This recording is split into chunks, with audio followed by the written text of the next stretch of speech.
गुरु पटवंत सिंग पन्नूम हा एक खलिस्तानचा दहशतवादी आहे। 15 ऑगस्ट 2025 ला लाल किल्ल्यावर भारताचा झेंडा फडकवण्यासाठी जो ऐतिहासिक कार्यक्रम केला जातो तो जो कोणी थांबवेल त्याला 11 कोटीचं बक्षीस कॅनडामधल्या खलिस्तानी दहशतवाद्यांकडून म्हणजे सिख फॉर जस्टिस कडून दिलं जाईल असं या पन्नूमनं जाहीर केलं होतं। खलिस्तानी दहशतवाद्यांसाठी कॅनडा हे आतापर्यंत एक माहेरघर होऊन बसलेलं आहे। कॅनडामधल्या हिंदू लोकांना तर हे खलिस्तानी लोक त्रास देतातच, पण त्याशिवाय भारतात जी उरली सुरली खलिस्तानी पिलावळ शिल्लक आहे त्यांना देखील मदत करायचं काम हे कॅनडामधले खलिस्तानी दहशतवादी करत असतात। या दहशतवाद्यांची पाळंमुळं खणून काढायचं काम सध्या भारत आणि कॅनडा एकत्र मिळून करतात। त्याच्या संबंधीची एक मीटिंग 4-5 दिवसापूर्वी 18 सप्टेंबरला भारतात झाली होती। या मीटिंग मध्ये भारताचे national security adviser Ajit Doval आणि कॅनडाच्या नॅशनल सिक्युरिटी ॲडवायझर आणि इंटेलिजन्स ॲडवायझर नथाली ड्रोइन उपस्थित होत्या। त्यानंतर कॅनडानं या खलिस्तानी दहशतवाद्यांच्या विरोधात एक आघाडीच उघडलेली आहे, ज्यामुळे खलिस्तानी दहशतवादी सध्या विस्कटलेले आहेत। ती काय काय धमकी देत आहेत आणि सध्या संपूर्ण कॅनडामध्ये अमेरिकेमध्ये खलिस्तान्यांची काय परिस्थिती आहे ते पाहूया आजच्या या व्हिडिओमध्ये। मी आहे रणजित यादव आणि तुम्ही पाहताय द मराठी बाणा। कॅनडामध्ये याच वर्षी सत्तांतर झालं। कॅनडाचे पूर्वीचे पंतप्रधान होते जस्टिन ट्रुडो। जोपर्यंत ट्रुडो सत्तेत होते तोपर्यंत या खलिस्तानी दहशतवाद्यांना ते पाठीशी घालत होते। त्यामुळे भारत आणि कॅनडाचे संबंध अतिशय खराब होते। पण जेव्हापासून मार्क कार्ने यांनी कॅनडाचा कारभार स्वीकारलाय तेव्हापासून भारत आणि कॅनडाचे संबंध देखील सुधारत आहेत। कॅनडामध्ये जो दहशतवाद भारताविरुद्ध पोचला जातो तो मोडून काढणे ही भारताची प्राथमिकता आहे आणि त्यासाठी भारत गेली अनेक वर्ष कॅनडाबरोबर फॉलोअप करतोय। त्याचाच एक भाग म्हणून 18 सप्टेंबरला भारताचे national security adviser Ajit Doval आणि कॅनडाच्या national security and intelligence adviser Nathalie Drouin यांची बैठक झाली। या बैठकीत कॅनडामधलं गुन्हेगारीकरण मोडून काढलं आणि तिथं दहशतवादी खलिस्तान्यांना जी ट्रीटमेंट दिली जाते आहे ती सगळी उद्ध्वस्त केली जाईल असं ड्रोइन यांनी सांगितलं। या मीटिंग मध्ये हाच अजेंडा होता। 18 सप्टेंबरला ही मीटिंग झाल्या 19 सप्टेंबरला 3 खलिस्तानी दहशतवाद्यांना जे सिख फॉर जस्टिस या संघटनेचे सदस्य होते या तिघांना कॅनडियन सरकारने अटक केली। त्यांची नावं होती इंद्रजीत सिंग घोसाल, जगदीप सिंग आणि अरमान सिंग। यातला इंद्रजीत सिंग घोसाल आणि अरमान सिंग हे दोघे कॅनडाचे तर जगदीप सिंग हा न्यूयॉर्कचा रहिवासी आहे। हे तिघे कॅनडामध्ये खलिस्तानी चळवळ रुजवण्याचं काम करत आहेत। या तिघांना बंदूक बाळगल्याप्रकरणी आणि शस्त्रास्त्रांचा चुकीचा वापर चुकीच्या ठिकाणी केल्याबद्दल, दहशत माजवल्याबद्दल अशा काही आरोपांच्या खाली अटक करण्यात आली। या अटकेमुळे हे सगळे दहशतवादी सध्या चिथावले गेलेले आहेत। सिख फॉर जस्टिस या संघटनेचे प्रमुख आहेत गुरु पटवंत सिंग पन्नूम। यांनी मी वर म्हटलं तसं लाल किल्ल्यावर झेंडा फडकवण्याला विरोध केला होता। हे गुरु पटवंत सिंग पन्नूम हे अमेरिकेत बसून भारताला धमक्या द्यायचं काम करतात। कॅनडामध्ये बब्बर खालसा आणि इतर काही दहशतवादी संघटनांवर तिथं बंदी घातलेली आहे, पण सिख फॉर जस्टिसवर अजून देखील बंदी नाही, ती उघडपणे काम करते आहे। नरेंद्र मोदी जेव्हा अमेरिकेत किंवा कॅनडामध्ये जातात तेव्हा हे नालायक दहशतवादी तिथं येऊन निदर्शनं वगैरे करत असतात। या खलिस्तानी दहशतवाद्यांनी भारताच्या एका पंतप्रधानाचा घास घेतलाय, त्यामुळे या खलिस्तान्यांना सिरियस घेणं गरजेचं आहे आणि त्यासाठी सध्याच्या कॅनडियन सरकारबरोबर अजित डोवाल एकत्र येऊन अतिशय सिरियसली काम करत आहेत।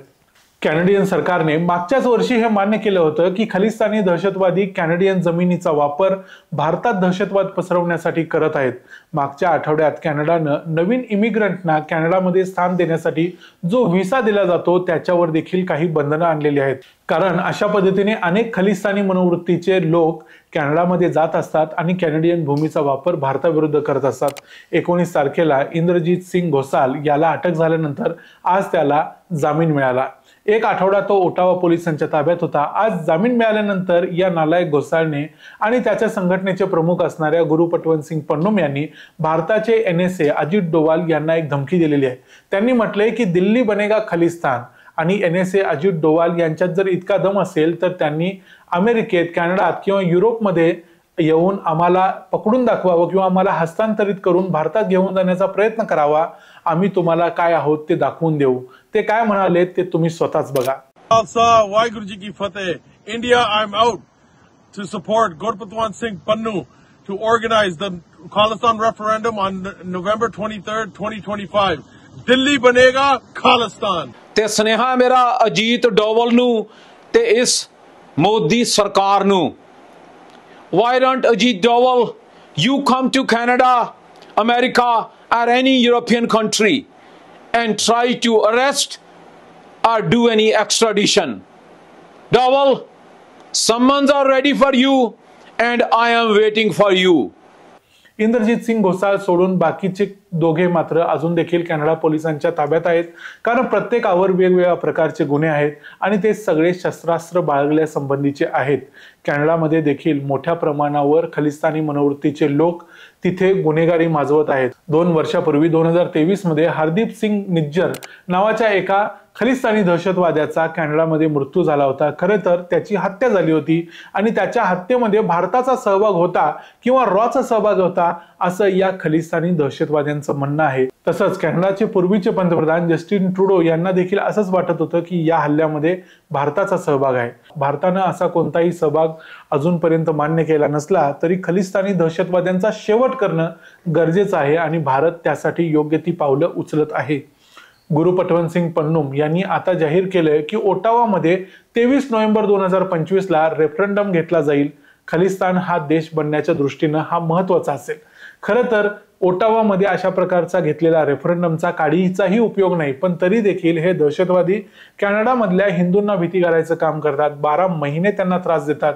कॅनडामध्ये मागच्या वर्षी ब्रॅम्प्टन इथल्या एका हिंदू सभा मंदिरावर इंद्रजित सिंग घोसाळने हल्ला केला होता. त्याबद्दल त्याला अटक देखील झाली होती, पण नंतर त्याची जामिनावर पुन्हा सुटका झाली. अशाच पद्धतीनं टोरंटोमध्ये देखील एका हिंदू मंदिरावर हल्ला केला होता. हिंदूंना तिथं आलेल्या भक्तांना मारहाण केली होती. या खलिस्तानी दहशतवाद्यांना पाकिस्तान आणि पाकिस्तानची इंटेलिजन्स एजन्सी ISI मदत करते आहे. त्यामुळे या दहशतवाद्यांना सध्या मात चढला आहे. पण कॅनडाच्या नवीन राष्ट्रीय धोरणाप्रमाणे आणि सध्याच्या सुधारलेल्या भारत आणि कॅनडा यांच्या संबंधामुळे कदाचित येणाऱ्या काळात कॅनडाच्या भूमीवरून खलिस्तान्यांचा नायनाट करणं भारताला शक्य होईल. या आठवड्यात कॅनडाचे अर्थमंत्री भारताच्या दौऱ्यावर येणार आहेत. अशा पद्धतीने जर 2 देशांमधले संबंध सुधारले तर खलिस्तान्यांचा बिमोड करणं भारताला सोयीचं होईल. पण सध्या तरी किमान अजित डोवाल आणि नथाली ड्रोइन यांची मीटिंग झाल्यापासून कॅनडाने खलिस्तानी दहशतवाद्यांच्या मुसक्या आवळायला सुरुवात केलेली आहे. ही एक अत्यंत आनंदाची आणि चांगली गोष्ट आहे. भलेही त्याला काही कारणास्तव कॅनडामधल्या कायद्याच्या आधारानं जामीन मिळाला असेल तरी त्यामध्ये आपण जास्त काही करू शकत नाही. पण दहशतवाद्यांना जी खुली सूट पूर्वीच्या कॅनेडियन सरकारने दिली होती ती आता इथून पुढे मिळणार नाही. भारताच्या दृष्टीनं ही एक अत्यंत चांगली गोष्ट आहे. लवकरच या सगळ्या खलिस्तानी दहशतवाद्यांचा खात्मा केला जाईल आणि कॅनडामध्ये गुन्हेगारी आणि खलिस्तानी चळवळ मोडून टाकली जाईल अशी अपेक्षा आहे. या प्रकरणामध्ये आणखी काय काय अपडेट येतात त्यावर आपलं लक्ष राहीलच.